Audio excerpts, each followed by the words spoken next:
నాగర్ కర్నూల్ బాలికల ఉన్నత పాఠశాలలో మధ్యాహ్న భోజన నాణ్యతపై కలెక్టర్ ఆగ్రహం వ్యక్తం చేశారు.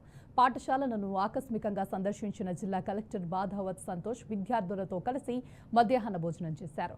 మెనూలో భాగంగా విద్యార్థులకు కిచిడి, గుడ్డు, మిక్స్డ్ వెజిటబుల్ కర్రీ ఇవ్వాల్సి ఉండగా వైట్ రైస్, గుడ్డు, సాంబార్ మాత్రమే వడ్డిస్తున్నట్లు కలెక్టర్ గమనించి సిబ్బందిని ప్రశ్నించారు. ఇంత నాసిరకం భోజనం తాను ఎక్కడా చూడలేదని హెడ్ మాస్టర్ భాస్కర్ రెడ్డిపై మండిపడ్డారు. ఫుడ్ చెకింగ్ టీచర్పై చర్యలు తీసుకోవాలని జిల్లా విద్యాశాఖ అధికారి రమేష్ కుమార్ కు ఫోన్ చేసి ఆయన ద్వారా కలెక్టర్ ఆదేశించారు.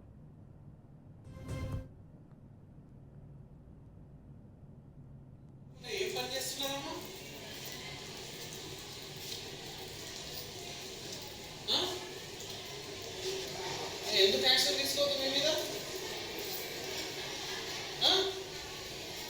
ఎందుకు సస్పెండ్ చేయదు? ఏం ఫోటో వస్తుందామే ఆ మీద వదిలేస్తారా మొత్తం? మీరు ఉన్నదెందుకు? మీరు నీళ్లు పెడుతున్నారా, ఏం పెడుతున్నారా, ఎంత వాడుతున్నారా, ఏం తెలియకుండా ఎట్లా? మెనువే ఫాలో కావాలి. పోనీ మెను వదిలేద్దాం. ఉన్న పెట్టిందని మంచిగా పెట్టాలి కదా. ఉన్న సాంబారే సగం చేయకపోతే ఏం చేస్తారమ్మా? ఎట్లా తింటారు పిల్లలు? ఎట్లా స్ట్రాంగ్ అవుతారు? వాళ్ళు ఏం పెడితే అదేనా? రోజుకొకరిని పెట్టింది ఎందుకు చూడమని? సాంబార్ నీళ్ళకి పప్పు తేడా తెలియకుండా ఉన్నారా మీరు? అందరూ వంటలే కదా. అలా ఏం పెడుతున్నారు, ఎట్లున్నది, కొంచెం బేసిక్ కామన్ సెన్స్ మినిమం కూడా పెట్టారా? పిల్లలు ఏం తింటున్నారో చూడకుండా ఏం పని చేస్తున్నారమ్మా?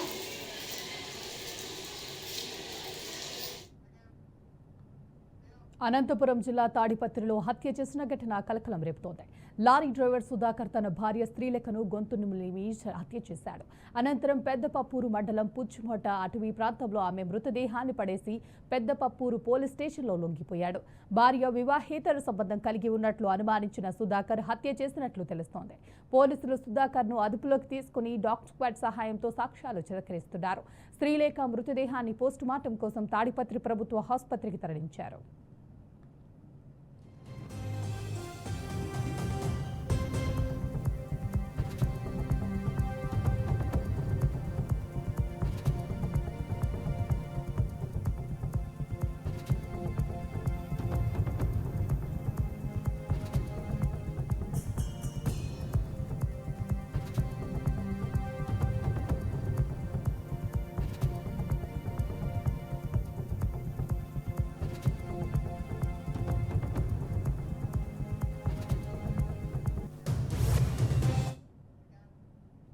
పశ్చిమాసియా దేశాల్లో పరిస్థితులపై కేంద్ర విదేశాంగ మంత్రి ఎస్ జయశంకర్ రాజ్యసభలో కీలక ప్రకటన చేశారు.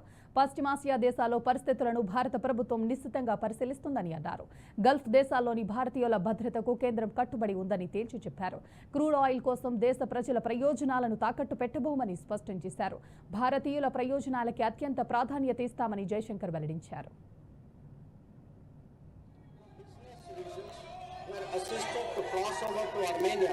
And return home. The embassy in Tehran remains fully operational, in fact on the highest alert. They are totally committed to supporting the Indian community in this difficult moment and in assisting Indian nationals who may wish to cross international borders. Where seafarers are concerned, the Directorate General of Shipping, through an order of 2nd March, has constituted a quick response team for immediate response, coordination and support functions. This team will function on a 24/7 basis. Honorable Chairman Sir, I would like to inform the House through you that every Indian embassy in the region has similarly issued advisories. The embassy in Israel did so on 28th February and 1 March, UAE on 28th February and 5 March, Bahrain on 28th February, Qatar on 28th February, Kuwait on 28th February and 5th March, and Saudi Arabia on 28th February and 8th March, Oman on 28th February, Iraq on Tirupati జిల్లా పాకాలలో copper cable దొంగన బుట్టాను పోలీసులు arrest చేశారు. నిందితుల నుంచి 5 లక్షల విలువైన చోరీ సొత్తు, 2000 మీటర్ల కాపర్ కేబుల్ వైర్స్, ల్యాప్టాప్ను స్వాధీనం చేసుకున్నారు. 7 సభ్యుల ముఠాపై గతంలో పలు కేసులు ఉన్నట్లు సీఐ చిన్న గోవిందు తెలిపారు. రైల్వే అండర్ బ్రిడ్జ్ సమీపంలో తనిఖీలు నిర్వహిస్తుండగా అనుమానాస్పదంగా కనిపించిన 4 నిందితులను పట్టుకుని విచారిస్తే కేబుల్ దొంగన ముఠా గుట్టురట్టయినట్లు వెల్లడించారు.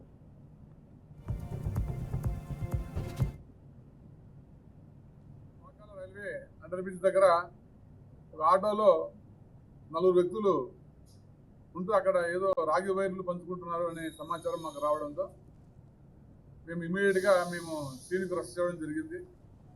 మధ్యాహ్నం 3 గంటలకు వెళ్ళి అక్కడ 4 ముద్దాయిలను మేము అరెస్ట్ చేయడం జరిగింది. అందులో ఈ నల్లతంబి శ్రీనివాసు, పృథ్వీరాజు, నాగపూర్ బలరాం, దేవరాజ్ మురుగేష్ అనే ఈ 4 ముద్దాయిలు కూడా ఈ గాజుల మండలం, రేణిగుంట మండలం చెందినవారు. ఇందులో నల్లతంబి శ్రీనివాస్ అనేవాడు లాస్ట్ 2 years ముందర ఒక ఆటోలో పోతున్న ప్రయాణికుల్ని బెదిరించి అతని దగ్గర డబ్బులు తీసుకున్న కేసు నమోదైంది. అతను అప్పుడు మైనర్గా ఉండడంతో చిన్నపిల్లలు జైలుకు పోయేసి వచ్చినా కూడా మళ్ళీ అదే విధంగా నేరాలు కొనసాగిస్తున్నాడు. ఇందులో 3వ ముద్దాయి నాగపూర్ బలరాం అనే ఇతను కూడా పాత నేరస్తుడే. ఇతను కూడా మన